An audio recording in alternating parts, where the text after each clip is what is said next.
O Senado aprova de forma unânime o projeto que facilita o acesso a medicamentos orais contra o câncer a pacientes de planos de saúde. De acordo com o texto de autoria do senador Romário, do Podemos, os remédios da quimioterapia deverão ser entregues aos pacientes em até 48 horas.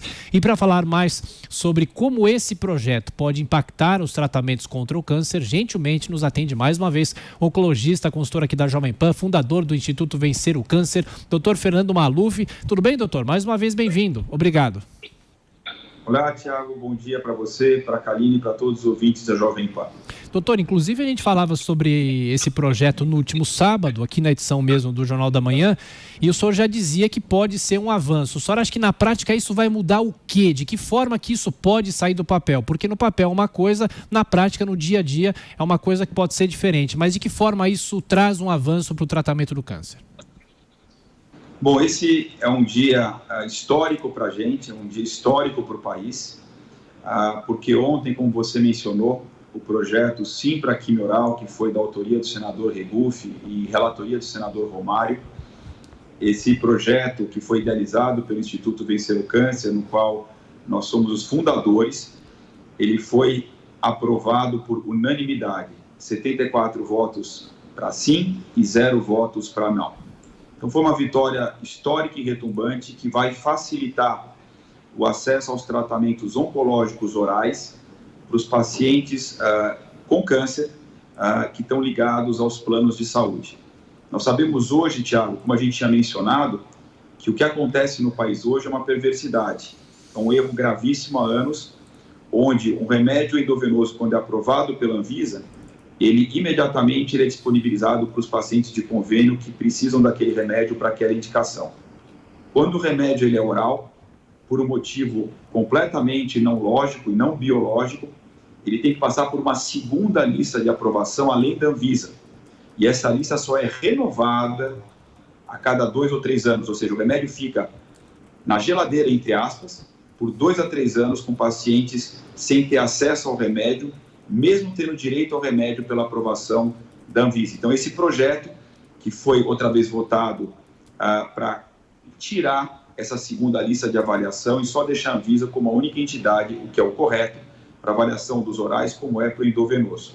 E lembrar que hoje, cada 10 remédios de câncer, 7 são orais. Então, nós estamos falando de um grande contingente de remédios que vão ser disponibilizados para as pessoas que têm direito a esses remédios. Doutor Maluf, pergunta agora de José Maria Trindade, direto de Brasília. Zé Maria. Olha, doutor, eu fico muito preocupado com essas intervenções legais do Congresso Nacional, né, em assuntos assim. Acho que a Anvisa e o próprio Ministério da Saúde é que tinham que espontaneamente tomarem essa decisão. Mas este é um caso que chega no momento correto, né, um tratamento que pode ser feito em casa no momento de pandemia, né? Zé, você colocou num ponto importantíssimo. Eu acho que um dos motivos do aceleramento desse projeto, que o Instituto Vencer o Câncer tinha idealizado já desde 2018, que corre na Câmara dos Deputados e no Senado, foi que a aceleração se deveu em boa parte à pandemia. Por quê? Porque hoje, alguns tratamentos endovenosos podem ser convertidos para orais. Lembrar que as drogas orais, muitas delas não têm nem a versão endovenosa, ou seja, é ou elas, para curar, aumentar a sobrevivência e melhorar a vida dos pacientes. Mas tem alguns endovenosos que sim, podem ser substituídos pelos orais, o que é muito desejável nesse momento, porque você consegue evitar que os pacientes oncológicos venham ao hospital para receber medicações endovenosas, número 1. Você consegue realocar os recursos do hospital para a questão da pandemia, como, por exemplo, médicos, enfermagens, espaços e leitos. Ou seja, é uma situação benéfica para o paciente e também para o sistema de saúde. Então, com certeza, Zé, a pandemia, que é uma catástrofe, obviamente, que está acontecendo para o país, ela serviu para acelerar uma necessidade de corrigir um erro que já anda pelo país há anos. E lembrar que o nosso país é o único país do mundo que tem critérios diferentes para uma droga oral e de uma endovenosa. O mundo inteiro usa sempre o mesmo critério, que é o técnico. A droga é boa, ela ajuda, ela é segura, ela é aprovada e ela é disponibilizada para as pessoas. Oi, doutor, e como pode facilitar o processo da Anvisa na liberação desse tipo de medicamento para que seja mais eficaz? Então, na verdade, Karina, esse projeto de lei, ele só retira a segunda lista de avaliação dos remédios orais, que outra vez é feita só a cada 2 ou 3 anos, não é nenhuma lista que é feita todo mês, por exemplo. E que quando o remédio é aprovado pela Anvisa, esse remédio fica na geladeira, ou seja, os convênios não liberam remédio para os pacientes porque não foi autorizado pela segunda lista. Então, esse projeto não acelera a questão da aprovação pela Anvisa. Mas a gente tem que entender também que a Anvisa, nos últimos anos, ela conseguiu diminuir os prazos para avaliação dos protocolos e também para uma decisão se aquela droga é ou não boa, é ou não segura. Então, aí a gente vai ter que trabalhar numa outra instância, que é como otimizar a avaliação e aumentar a rapidez da Anvisa para aprovação de remédios. Isso ainda, outra vez, melhorou, mas ainda não é perfeito. Tem um espaço ainda para outra vez, melhorias.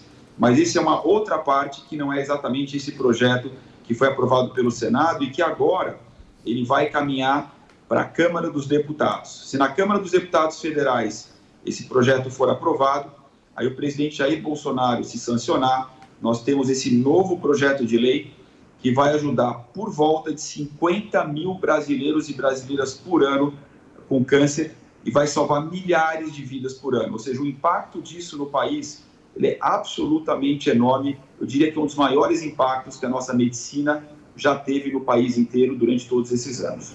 Doutor Maluf, para a gente fechar, a pergunta de Rodrigo Constantino, dos Estados Unidos. Constantino. Bom dia, doutor. O senhor mencionou a importância, em tempos de Covid, desse tratamento oral para liberar espaço no hospital. A minha pergunta é um estágio antes. A gente sabe que a questão do câncer é muito importante, o diagnóstico, o quanto antes, né? E muitas pessoas estão preocupadas de não irem a hospitais, né, com sintomas para fazer o diagnóstico. O senhor acha que isso é uma preocupação realmente relevante? Deve ter muito caso aí que pode explodir à frente por conta disso? Rodrigo, essa é uma excelente pergunta. Nós temos hoje 2 estudos, um inglês e um americano.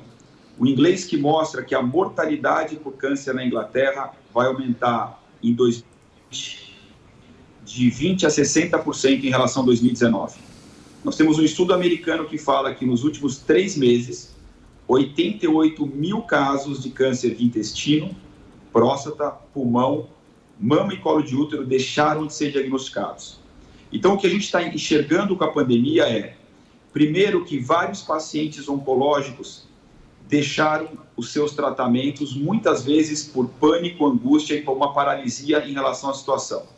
Segundo, que os recursos dedicados ao Covid limitaram, muitas vezes, o acesso a leitos, às aplicações e à radioterapia.